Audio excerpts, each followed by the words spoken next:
สบายดีพี่น้องเด้อเนาะพบกับซ่องบ่าวคำทาวเวลเช่นเก่าเช่นเคยเนาะคลิปวิดีโอนี้บ่าวคำจะพาพี่น้องไปกินข้าวเปียกป่าที่แซ่บที่สุดในประเทศลาวว่าซั่นเลยผู้ใดก็ว่าแซ่บแท้แซ่บว่าพี่น้องผู้ใดเพิ่งเพิ่นหิวข้าวเนาะเนี่ยกินข้าวเปียกน้ำกันว่าซั่นเด้เอาไปทางหน้าเลยไอ้รถเป็นสีเดียวบ่ทางมันน้อยเลยพี่น้องได้คอยม่นไปถ้ารถใหญ่จอดคันเดียวได้นี่ยังเบียดกันไปเนาะเนี่ย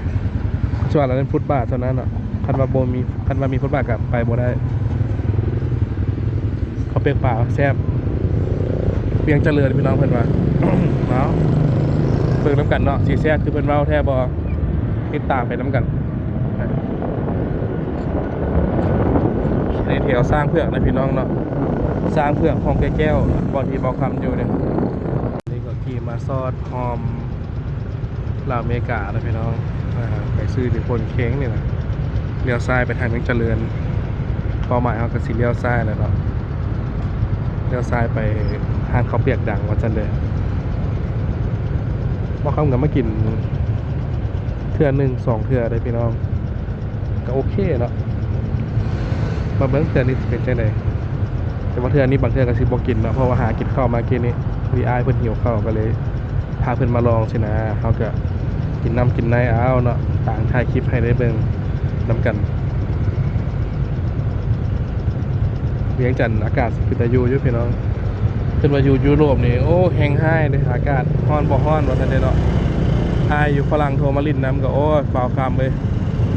ร้อนขนาดยุโรปนะปรากฏการณ์เอลนิโยเอลนิญาพี่น้องซั่นเด้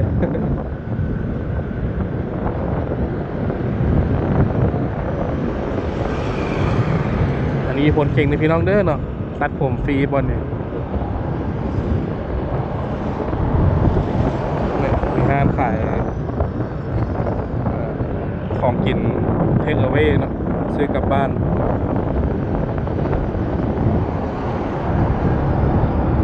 ใกล้แล้วนะพี่น้องห้างขายข้าวเปียกป่าเนี่ยเพิ่งมาเป็นเจ้าไหนเนาะเพื่อนเอาปลายังไม่เห็นคิดตามไปน้ำกัน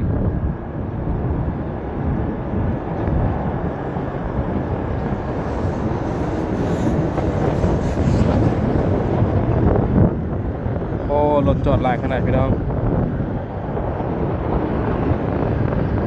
ห้านแซบเนาะห้านแซบห้านดัง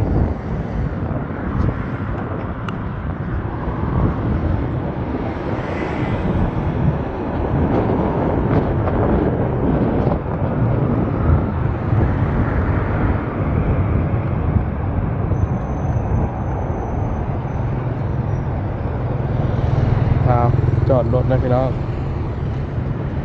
นี่แหละเขาเปียกป่าได้ตำนานเคยมาบ่อยเพิ่งเคยมาแล้ววะยังตี้ไปเอาน่ะพาไปเบิ่งสร้างทางหน้าอยู่ไหนนะฮะเวียงเจริญหอม15เดี๋ยวพี่น้องข้างเพื่อนผักน้ำหนึ่งเดี๋ยวเนาะข้างนอกเนี่ยดังไหนเลยเนาะดังไหนแอร์คอนดิชั่นเขาเปียกป่าสเน็กเฮดแซ่บอันนี้ใส่มันแซ่บคือกันเคยกินที่ใส่มันยอดเลยมันบุมีอย่างนี้มันมีแต่น้ำมันกับกับไข่เลยเอกโอ้ยานอีกเอาถั่วหน้าถั่วใหญ่เขาเปียกป่าถั่วใหญ่ถั่วหนึ่งอันนี้มันต่างกันยังไงนี่ต่างกันยังไงตัวนี้ซาวพันนี่เหรอแม่โดยจะได้ซาว10 กับ 15โอ้ซาว15โอเคเขาเปียกป่าใหญ่นึงให้เพื่อนแต่ว่าใส่บ่เอาเด้อนั่งแล้วบ่ใส่จะบ่ใส่ขึ้นใส่ในเองนะบ่อันนี้เพิ่นใส่ให้อ๋อไม่ใส่ให้คันว่าอันนี้สิใส่เพิ่มมันยังมิตรใส่โอเคคำนี้ โอเคโอเคเอานี่ให้อ้ายอันหนึ่งนะแต่ว่าใส่ถ้วยต่างหาก แล้วเอาจักเอาจัก อันเดียว ตัวเดียวดิ แฟนถ้วยเดียว แต่ว่าแยกให้อ้ายแยกใช้น้ำให้อ้ายหน่อยหนึงไป โอเค มาเฮาน่ะไปกินไส้ปลาคอว่าซะบ่โนนี่โอ้เห็นคักพี่น้องเข้ามาทางไหนเนี่ยเอาเซิร์น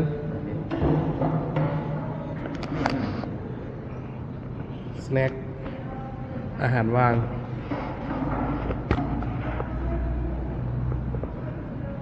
เฟมัสได้เนี่ยห้านี่เลย เนี่ยวะ กูมีห้าไหนเฟมัสก็มีแต่ได้เขียนเลยหนึ่งมันแอร์เย็นมี Wi-Fi High Speed High Speed Wi-Fi ตื่นกันใส่ ถึงมันจะอย่าง ลืมของเงินออกมาบัตรอากาศก็ได้ อือฮึ เปิดฟ้าออกแค่เงินไป เนี่ยในห้างเพิ่นจะมีนี่พี่น้องเนาะมีอย่างมีข้าวต้มเนาะข้าวต้มข้าวนมสมงัวยองัวขนมคูข้าวเปียกน้อย50ใหญ่60เนาะผ่านข้าวเปียกปลาคอเจ้าเก่าว่าซั่นเด้เอาอ้ายเพิ่งมาลองมึงเนาะเพิ่นสิถึกใจบ่ข้าวเปียกนี่ลองชิมเบิ่ง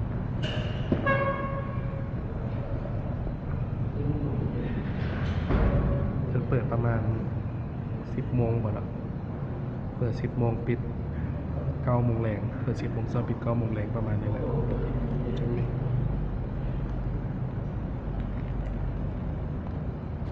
ติดตามกันพี่น้องเลย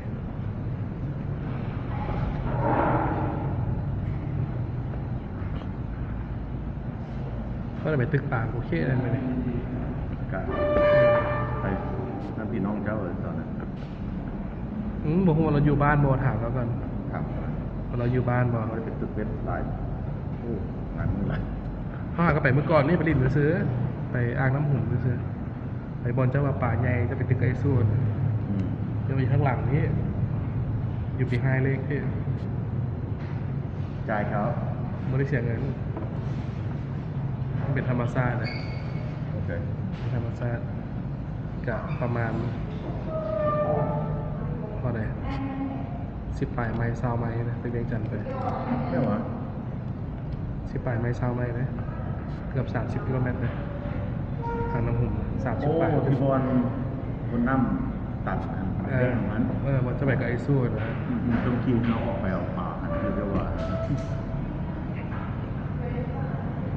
ว่าไก่ตัวนั้นชั่วโมงหนึ่งไปกับปุ๊บจ้ะ รถจักรมันทำความไวธรรมดาครับไม่ได้เขากินรถแยงมันก็เอาไปไวได้หนึ่ง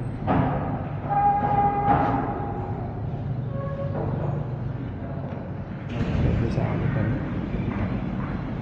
สาว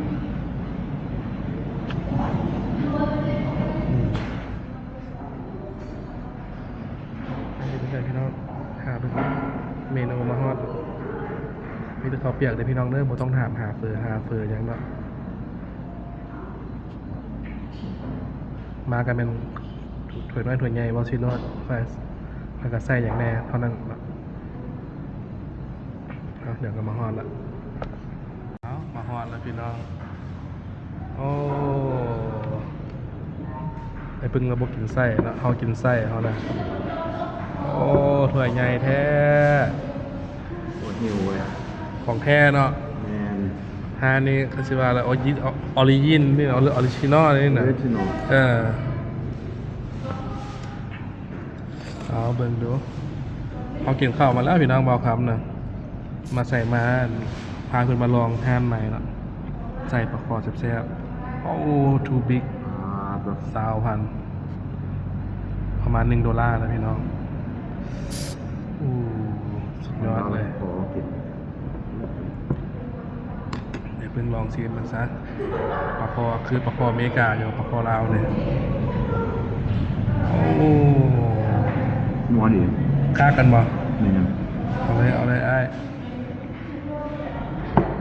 ขากล้องเนาะบทนัดไปเลยเนาะ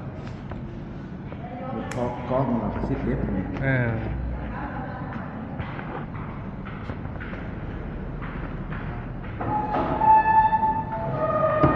สดเขาเปียกเลยมีแสงทอง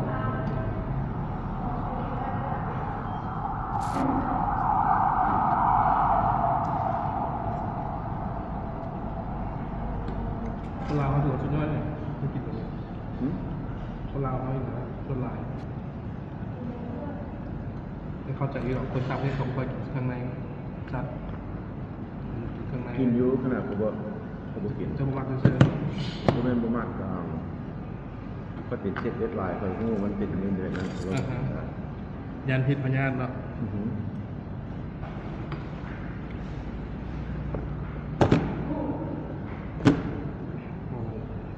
ธรรมดาพอเห็นป่าที่คือใครนั่งไปปล่อยมันไป อันนี้ปากเรียกมันธรรมชาติเลย แม่น กบเลย ญี่ปุ่นกับอันนี้เลี้ยงมาตัวนี้ เรียก โอ้สะพอแล้ว หมูป่าธรรมชาติหายากเป็นหลายตัวนี้เรือกระบะเทือกกับธรรมชาติเป็นส่วนใหญ่มันเลี่ยงนะ อืมเรียกว่าป่าเนี่ยเป็นสเนคเฮดวะ สเต็กเฮด โอ้ว้าว ปลาคอจะไม่ใส่เลยเครื่องในเลย เครื่องในไม่กล้าผมไม่กล้ากินมันมีวอร์ม รอกินเบิด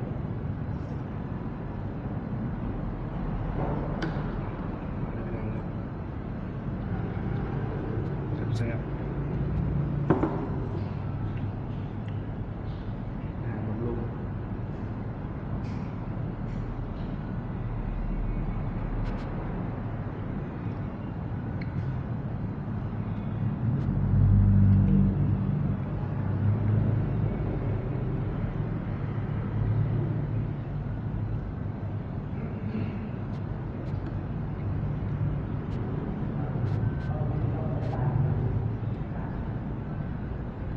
นัวดีครับ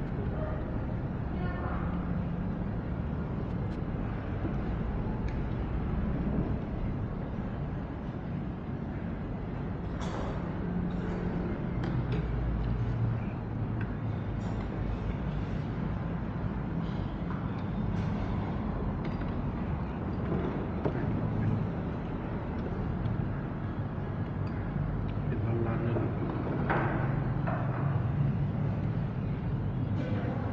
นี่ยัง เป็นเหมือน โอ้เรียกว่าอะไรอ๋อ มาแซ่บดี หืม แล้วก็เป็นเหมือน เป็นยำกันเลย อืม มันจะต่อ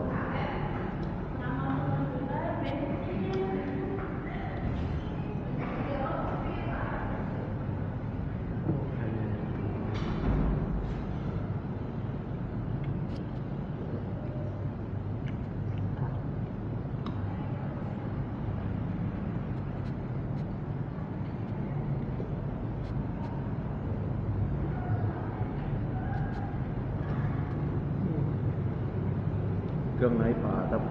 ไทยเนี่ยแม่ประเทศมกแซ่บกินมกป่าแซ่บ พวกขี้ปลา อื้อหือ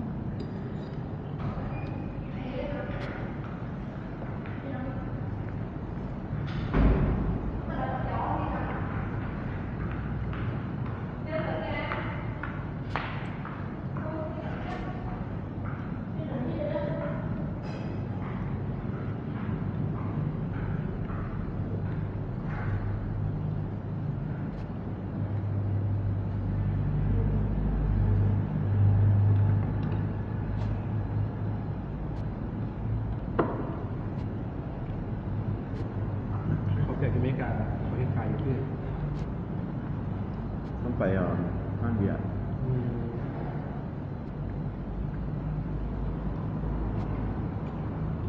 ถ้าแบบฝรั่งมันกินหรอ อืมไม่ชอบละเอียดมาขายอาหารเนาะอยู่ อ้ญี่ปุ่นก็แซ่บ ช็อกแล้ว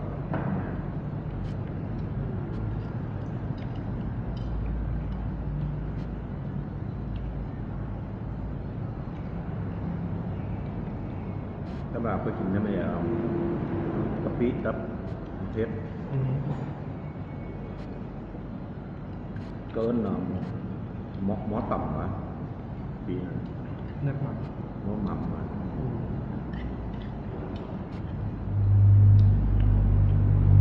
แม่ละคือแม่น้ำปลาข้าวเปียกของมึงหมักแต๊บหมักต้มเนี่ย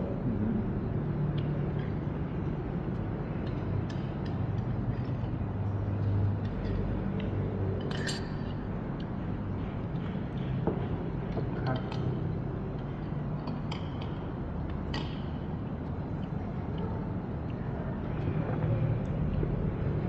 มากินกันเลยพี่น้องเลยผัดข้าวเปียกเลี้ยงเจริญเนาะกลางเงินผักห้องแฮมน้ำหนึ่งเลยพี่น้องห้องแฮมผักน้ำหนึ่งกับตัวนี้แหละในเรื่องเงินละเนาะใส่น้ำกันอ๋อสับไปกันพี่น้องเผ็ดใส่ปลาคอเนาะใส่น้ำลายรวดใส่เผ็ดหลายรวดกินสไปเพิ่มน้ำตาลในเลือดกันอ๋อในเรื่องเลยเพิ่งว่าอิ่มอยู่วะเพิ่งอิ่มอยู่วะ บอก มันยังน้อยอยู่วะนี่ ก็กิน3-4 ถ้วยก็ได้ขนาดก็ห้ามกินหลายคน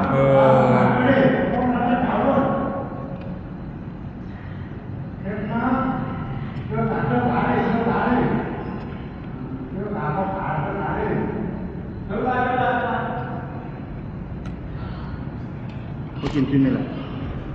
บ่กินต่ออีกหมดเลย วันดีวันท่ามา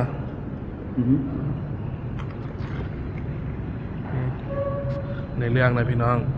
ถือว่าถึกใจเพิ่นน้อยหนึ่งได้เนี่ย อันนี้เขาเรียกว่า small plate เนี่ยหรือว่าใหญ่ นี่น้อยนี่มันใหญ่ ตอนนี้ไม่การตัวน้อย น้อยแล้ววะเนี่ย ตัวไม่การใหญ่ตอนแรกผมคนตุ้ยอยู่นั่น อเมริกาถ้วยเท่าไหร่ถ้วยจักเสียนอเมริกาจักดอนถ้วยหนึ่ง คนกา15-16 ดอลจะ20 ดอลแล้ว ผู้รวมน้ำที่ ยาก เฉพาะนั่นที่เฉพาะข้าวเปียก เนี่ย บุรวมริงเถอะเอาในพี่น้องเด้ออันนี้ก็ล้มดังให้ดังว่านะนี่คืออะไรโหดสุด ครับแซ่บเว้ย เบิ้ล2หมดตัวตื่มถ้วยหนึ่งหมดตัว What another? more ตัว if you not enough you can order more คนนี้แหละ โอเคแล้วป่ะ เมื่อวานนี่แหละ กินวันนี้ไม่กินยังวันนี้ จะหั่นเจบุฟเฟ่ต์ ถ้วยเอามา2 ถ้วยธรรมดาก็กินถ้วยเดียว มันกินลายกับตุ้ยลายเลยต้องลดลง เพิ่มน้ำหนักกันเนาะในเรื่อง ก็ลุกลงเข้าหาพาวเลยเนี่ย 2ไอ้น้องถ้วยบไดล่างเลยครับ โอ้แมนบอลเราบัดเนี่ยแต่เพิ่งแซ่บอยู่วะ แซ่บเลย ในเรื่องอยู่เนาะมาได้เลยพี่น้อง เปิดทุกมื้อคันว่าอากาศร้อนเราเมื่อ8 เทื่อแล้วนี่อากาศเย็นเรานั่งได้ดุนได้นึง ถึกใจอยู่เนาะอากาศเนาะ แมน เอาคำลอยมากิน2-3 เทื่อได้ห้านเนี่ยแล้วคนก็เริ่มมาเลยพี่น้อง เริ่มมาเรื่อยๆถือว่าโอเคเลยตามที่เห็นแล้วเนาะมิตรข้าวเปียกพี่น้อง